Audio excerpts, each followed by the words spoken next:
that's kind of our major thing, is mostly the kittens. We get a few puppies here and there that just need a few weeks in foster care until they're old enough, which is 8 weeks, to go up for adoption. We see a litter here and there, but kittens pretty much all throughout the year. We get in anywhere from kittens that need 8 weeks in foster care to just 1 or 2 weeks in foster care. We provide all of the supplies to the people who are willing to foster, whether it be food, litter box, blankets, anything like that. They bring them in for weekly checkups to make sure everybody's growing and developing correctly. We don't have any health concerns about any of them. And then once they're 8 weeks old, we give them the option to keep them in their home and send us pictures that we post on our website. And then as we have people interested, they kind of bring them in for meet and greets, or if we have room, they can bring them back for them to just be adopted outright through the shelter.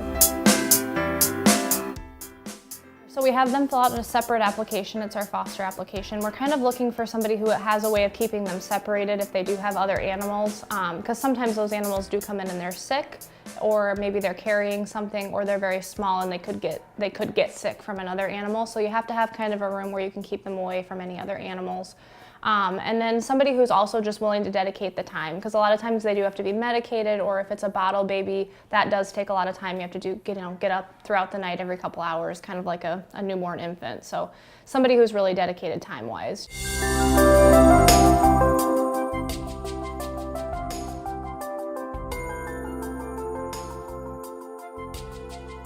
The office cat program is really new too. That's been within the last, I think, 6 months.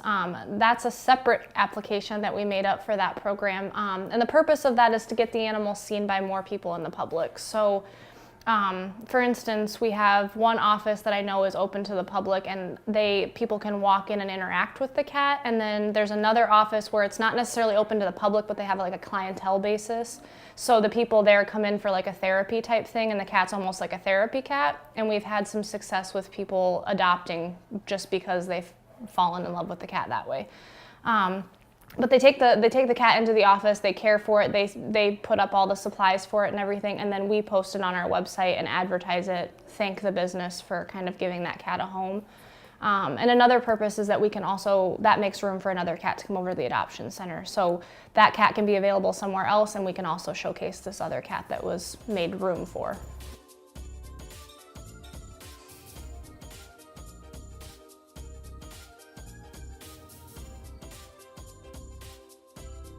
For those cats that come in, like if they live outside and they're maybe trapped by somebody accidentally, maybe somebody's trying to trap a raccoon or something, accidentally catches a cat, or somebody finds a cat roaming outside, and maybe the cat's always lived outside, so it's not super social. It's not like you can just put it in your lap and pet it. So it's not going to make a great adoption candidate.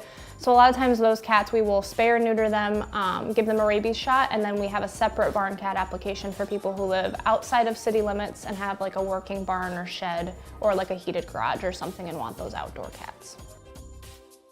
So barn cats are $15 because we don't give them all of their vaccinations. We just give them the rabies and then we spay or neuter them. The cats that are up for adoption will have all of their vaccinations. They'll be completely up to date, including like distemper, if they've been tested for feline leukemia, that kind of stuff. So they're $35, so it's a $20 difference.